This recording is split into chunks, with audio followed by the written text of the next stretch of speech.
नमस्कार फ्रेंड्स, आज के इस वीडियो के माध्यम से हम सभी जानेंगे कि प्रधानमंत्री रोजगार सृजन कार्यक्रम के तहत हम किस प्रकार लोन ले सकते हैं और उससे लोन लेने के क्या फ़ायदे हैं। हम किस किस काम के लिए उससे लोन ले सकते हैं और लोन लेने के लिए जो प्रोजेक्ट रिपोर्ट तैयार किया जाता है वह कैसे किया जाता है। तो आइए फ्रेंड्स, हम इसके बारे में विस्तृत से जानकारी प्राप्त करते हैं। प्रधानमंत्री रोजगार सृजन कार्यक्रम के तहत बेरोजगार युवा युवती, महिला पुरुष और उद्यमियों के लिए राष्ट्रीय कृत बैंक से लोन प्राप्त किया जाता है, यानी ऋण दिया जाता है। राष्ट्रीय कृत बैंक यानी जो भी सरकारी bank, state bank, bank of India, bank of Baroda, Punjab national bank, यानी जितने तमाम तरह के बैंक है वो राष्ट्रीयकृत बैंक होते हैं, उससे हम लोन ले सकते हैं। इसके लिए हमें 25 लाख रुपये तक का लोन प्राप्त हो सकता है और इस लोन में हमें सब्सिडी भी प्राप्त होता है। अगर हम ग्रामीण क्षेत्र के हैं तो उसमें हमें 35% तक सब्सिडी है और शहरी क्षेत्र के हैं तो हमें 25% तक सब्सिडी प्राप्त होता है। तो इसके लिए जो कागजात आपको देना होगा या स्क्रीन में आपको शो कर रहा है, आप उसको देखें कि क्या क्या कागजात है। और ये जो स्क्रीन में जो आप देख रहे हैं, जो पेपर आपको दिख रहा है, इसका आप कॉपी चाहते हैं तो मेरे नंबर में व्हाट्सएप कीजिए, या अगर आपको लोन भी लेना हो तो मेरे नंबर में व्हाट्सएप कीजिए। हम आपका लोन का आवेदन अप्लाई कर दूंगा ऑनलाइन, और किस तरह से उसमें प्रोजेक्ट बनाना है उसको भी गाइड करूंगा और हर तरह से आपकी सहायता करूंगा। आइए हम देखते हैं इसमें किस किस काम के लिए लोन मिल सकता है। आप इसमें देखें, इतने सारे के कैटेगरी दिए हुए हैं, ब्रेड, बिस्कुट, पापड़, इस तरह तमाम तरह के कैटेगरी हैं। इसको आप स्क्रीनशॉट ले करके पढ़ सकते हैं, देख सकते हैं। उसके बाद अगला फिर देखेंगे, देखिए यहाँ पे इतने सारे 103 टोटल कैटेगरी हैं। आप ये सारे को देख और पढ़ सकते हैं कि कैसे किस किस चीज़ में आपको रुचि है, उसमें आप लोन लेना है आपको, और आप इसको मुझसे व्हाट्सएप पे मांग भी सकते हैं। तो आइए हम इसमें आगे जानेंगे कि इसका प्रोजेक्ट रिपोर्ट जो है वो कैसे तैयार किया जाता है, उसको विस्तृत रूप से समझेंगे ताकि हमें लोन लेने में आसानी हो। तो prime minister employment generation programme के अंतर्गत यानी PMEGP के अंतर्गत जो प्रोजेक्ट रिपोर्ट बनाई जाती है वो हम कैसे बनाएंगे। दोस्तों, सबसे पहले मैं आपको ये बताना चाहूँगा कि जो हमारी जो प्रोजेक्ट रिपोर्ट है उसके अंतर्गत हमारी जो व्यवसाय की सारी जानकारियाँ निहित होती है। ठीक है, यानी कि हम सारी जानकारी जो है एक प्रोजेक्ट की रिपोर्ट में हमको देते हैं। वैसे तो दोस्तों, प्रधानमंत्री जब लोन आप लेंगे तो आपको आधार कार्ड, पैन कार्ड, ठीक है, यदि हो तो, या फिर आपकी हाई क्वालिफिकेशन मार्कशीट और एक NOC प्रमाण पत्र जो आपके प्रधान या सरपंच द्वारा बनाया गया रहेगा, और एक फोटो है ना, और लास्ट में ऑप्शन आती है वो है प्रोजेक्ट रिपोर्ट की आवश्यकता पड़ती है। तो दोस्तों, सारी चीज़ें तो हमें मिल जाती है, पर प्रोजेक्ट रिपोर्ट में आकर हम फंस जाते हैं कि यह प्रोजेक्ट रिपोर्ट होता क्या है और यह हम कैसे बनाएंगे। दोस्तों, बहुत सारे लोग क्या करते हैं कि प्रोजेक्ट रिपोर्ट जो है वह CA से बनाते हैं, और CA जो है हमसे अपना खर्चा लेते हैं, 2-3 हज़ार रुपये CA लोग ले लेते हैं। ठीक है, तो इन सारे खर्चों से बचने के लिए आप तो चाहें तो प्रोजेक्ट रिपोर्ट खुद से बना सकते हैं, क्योंकि prime minister employment generation programme के तहत जो है हम 50,000 से लेकर 5 लाख तक का जो प्रोजेक्ट रिपोर्ट है वह हम खुद से बना सकते हैं। उसकी एक फॉर्मेट आती है, उस फॉर्मेट में आप चाहें तो वह प्रोजेक्ट रिपोर्ट तैयार कर सकते हैं। चलिए हम देखते हैं कि वो फॉर्मेट क्या है, मैं आपको दिखाता हूँ। ठीक है, ये देखिए दोस्तों, यह उसकी फॉर्मेट। ठीक है, यह हमारी जो प्रोजेक्ट रिपोर्ट है, इस प्रकार से हम प्रोजेक्ट रिपोर्ट तैयार करते हैं। चलिए इसके बारे में आपको विस्तार से बता दूं कि किस प्रकार से इसमें क्या क्या लिखा जाता है। दोस्तों देखिए, यहाँ सबसे पहले आपको लिखा है प्रस्तावित सेवा और व्यवसाय योजना। ठीक है, यानी कि हम कौन से, इसी का मतलब होता है, इंग्लिश में बोलते हैं इसको प्रोजेक्ट रिपोर्ट या फिर व्यवसाय योजना। ठीक है, हिंदी में। सबसे पहले दोस्तों एक पहला पॉइंट आता है, वो है आवेदक का नाम। जैसा कि यहाँ दिखाई पड़ा कि एक आवेदक का नाम है, जिसका यहाँ राकेश कुशवाहा, ठीक है, आत्मज राधेश्याम कुशवाहा, ठीक है, आपको सिलफिली छत्तीसगढ़ का निवासी है। ठीक है, उसके बाद आप देखेंगे वो एक शॉप क्या खोलना चाह रहा था, वो मोबाइल फोटो स्टूडियो शॉप खोलना चाह रहा है। ठीक है ना।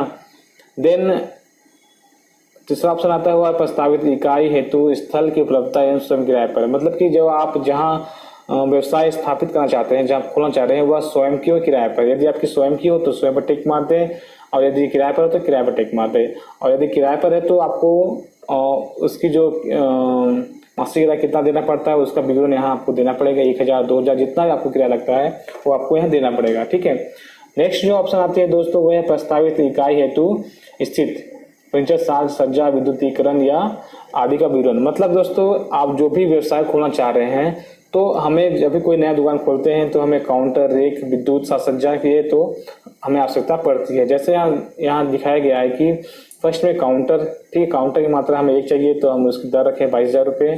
सेकेंड हमें रेक चाहिए तो उसकी मात्रा हम 2 रखे हैं 10,000 रुपये रखे हैं, ठीक है। देन हम विद्युतीकरण रखे हैं, साज सज्जा, ठीक है, अन्य सामान हम जो रेट लिस्ट करके सारे को प्लस करके हम लास्ट में यहाँ लिखते हैं। उसके बाद दोस्तों अगली ऑप्शन आती है वह कार्यशील पूंजी का विवरण। कार्यशील पूंजी का विवरण कहने का मतलब होता है कि हम जब कोई व्यवसाय खड़ा करेंगे या फिर खोलेंगे तो उसके अंदर जो मशीनें की आवश्यकता पड़ती है, जो मशीन हमें चाहिए, ठीक है, काम करने के लिए, उसका विवरण जो है हमें इस ऑप्शन पे देना पड़ता है, ठीक है। तो जैसे हमें मान लीजिए यदि आप मोबाइल फोटोशॉप या कुछ भी खोलना चाह रहे हैं तो आपको एक लैपटॉप की आवश्यकता पड़ेगी, फोटोकॉपी मशीन की आवश्यकता पड़ेगी, प्रिंटर, मोबाइल, कैमरा, ठीक है, फोटोकॉपी पन्ने की आवश्यकता पड़ेगी। तो उसका विवरण जो है हम यहाँ देते हैं, ठीक है दोस्तों। अब यदि मान लीजिए आपका विषय कुछ और है, जैसे मान लीजिए आप फोटोकॉपी प्रिंटर या मोबाइल और ना खोल के किसी दूध की फैक्ट्री खोलना चाह रहे हैं, या फिर आप चाहे तो कपड़े की दुकान खोलना चाह रहे हैं, या फिर आप अन्य चीज़ें भी खोलना चाहे तो उसका जो मशीनों की जो खर्चा होती है वो खर्चे को आप यहाँ लिखेंगे, ठीक है, और उसकी जो दर होती है आपको यहाँ देना पड़ता है। सिंपल सी दोस्तों बात है, ठीक है। उसके बाद आता है दोस्तों प्रति माह खर्च होने वाली, ठीक है, मन की हमारा एक महीने में दुकान में कितना खर्चा बैठता है उसका विवरण हमें यहाँ देना पड़ता है, ठीक है। जैसे मान लीजिए आप प्रधानमंत्री जब मुद्रा लोन लेंगे या पीएमजीपी लोन लेंगे तो उसमें हमें ये दर्शाना पड़ता है, क्योंकि अब एक नया रूल लागू हो गया है कि यदि आप 2 लाख 3 लाख रुपए लोन लेते हैं तो आपको 1 या 2 कारीगर रखने की आवश्यकता पड़ती है, उसका विवरण हमें देना पड़ता है। भले आप कारीगर रखें ना रखें वो आपके ऊपर निर्भर करता है, लेकिन उसकी मात्रा हमें यहाँ दर्शानी होती है। यह मोस्ट बात है दोस्तों, यही आप विशेष ध्यान रखिए, है ना। उसके बाद हमें किराए का, यदि मकान है तो किराया कर देना पड़ेगा, बिजली ईंधन पानी है तो उसका खर्चा हमें दर्शाना पड़ेगा, स्टेशनरी पोस्टर दिखाना पड़ेगा, रख रखाव खर्चे दिखाना पड़ेगा, यात्रा विज्ञापन अन्य खर्चे भी हमें दिखाने पड़ेंगे, ठीक है। नेक्स्ट दोस्तों आती है प्रस्तावित इकाई में पूंजी नियोजन, ठीक है दोस्तों। यह आपका मेन इंपोर्टेंट पार्ट है। यदि मान लीजिए आपका जो लोन है वो 5 लाख रुपए है, ठीक है, यहाँ दोस्तों आप विशेष ध्यान दीजिएगा क्योंकि प्रोजेक्ट रिपोर्ट में हम यही पर गलती करते हैं, ये नोटिस करने वाली बात है, ठीक है दोस्तों। जैसे आपका जो रिपोर्ट मान लीजिए आप सपोज दें 3 लाख को लोन लेना चाह रहे हैं, ठीक है, तो दोस्तों आप इस तरह से रिपोर्ट बनाएंगे। क्या करेंगे, आप उन पैसों को 3 भाग में बांटेंगे, ठीक है। 3 भाग में क्यों बांटेंगे, क्योंकि पहला जो भाग आता है हमारा प्रस्तावित इकाई, मतलब कि जो हमें दुकान में जो हमारे फर्नीचर साज सज्जा जो सामान लगेगी उसकी खर्चा करेंगे, और ये जो खर्चा होने के बाद दोबारा पैसा हमारे पास वापस नहीं आता है, ठीक है दोस्तों, क्योंकि हमने काउंटर में खर्च कर लिया, रेक बना लिया, इत्यादि हमने खर्चा कर लिया तो पैसा हमें वापस नहीं आएगा।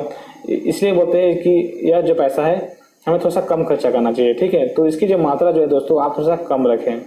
जैसे मान लीजिए मैं यहाँ बस लोन लिया गया जिसमें हम इसमें 62,000 रुपये का जो है वह प्रस्तावित इकाई में साज सज्जा के लिए खर्चा किया गया, ठीक है, जो 62,000 रुपया यहाँ खर्चा किया गया है, ठीक है। अगली जो आती है दोस्तों पूंजी थी वह है हमारी जो कार्यशील पूंजी, जिसमें हमने करीब 2,05,000 का खर्चा किया, ठीक है, हमने यहाँ खर्चा दिखाया है, ठीक है दोस्तों।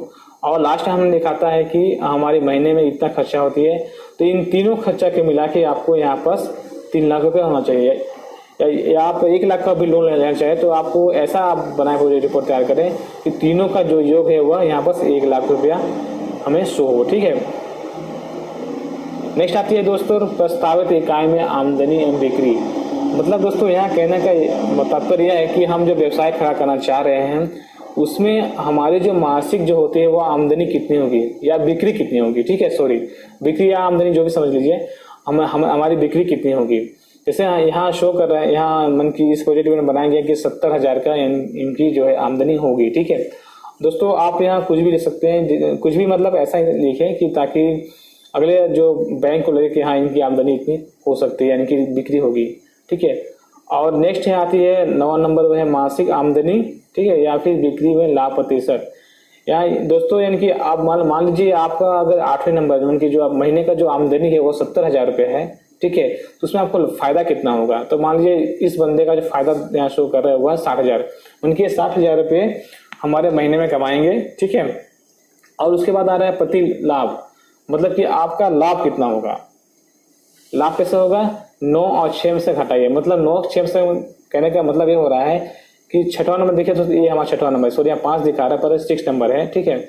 इसमें हमारा महीने का जो खर्चा होता है, जैसे महीना खर्चा हमारा कितना हो रहा है, 33,000 रुपये हमारा महीना खर्चा हो रहा है, ठीक है। तो इस 33,000 रुपये, ठीक है, और हमने कितना कमा रहे हैं, 9 में से 6, यानी 9 नंबर क्या है हमारे, यानी कि हमने फायदा कितना हो रहा है हमारे महीने में 60,000 रुपये। तो 60,000 रुपये में से हम उस 33,000 को माइनस कर देंगे, इसको और इसको जो है हम इन दोनों को माइनस कर देंगे। तो उसके बाद जो हमारी जो फायदा निकलेगी उससे हम यहाँ लिखेंगे, ठीक है। जैसे यदि अब हम 60,000 रुपये महीने में हमारी फायदा हो रही है और हमारा खर्चा कितना है 33,000 रुपये, यानी कुल मिला के हमारे फायदा कितना हुई 27,000 रुपये हमारे महीने में हमें लाभ प्राप्त हुआ, ठीक है दोस्तों। उसके बाद हम क्या शो कर रहे हैं यहाँ पर, अगला ऑप्शन है वह परिवार के खर्च के लिए आवश्यक राशि, मतलब कि जो हमारे जो परिवार होती है, हम तो भाई उसके लिए ही कमा रहे हैं, तो उसके लिए पैसा हमें रखना ही पड़ेगा। तो हमारी जो परिवार खर्चा होती है वह मान लीजिए हम 20,000 रुपये रखते हैं, ठीक है। तो उसके बाद हम क्या करेंगे, अगला ऑप्शन आ रहा है किस्त प्रावधान भुगतान हेतु राशि उपलब्ध, मतलब कि उसके बाद हमारे जो खर्चे होते हैं महीने का वो 20,000 रुपये, ठीक है। तो हम इस 20,000 में से इसको माइनस कर देंगे, ठीक है, यानी 10 में से 11 को घटाइए, मतलब कि इस 10 में से 11 घटाएंगे तो हमारा कितना बचेगा 7,000 रुपये। तो हमारे पास टोटली जो है महीने का जो पूरे खर्चे निकाल के वो हमारे पास 7,000 रुपये पैसा बचते हैं, ठीक है। तो इस 7,000 रुपये में से हम चाहे तो अपना बैंक का लोन दे सकते हैं, ठीक है, यानी लोन को हम पटा सकते हैं।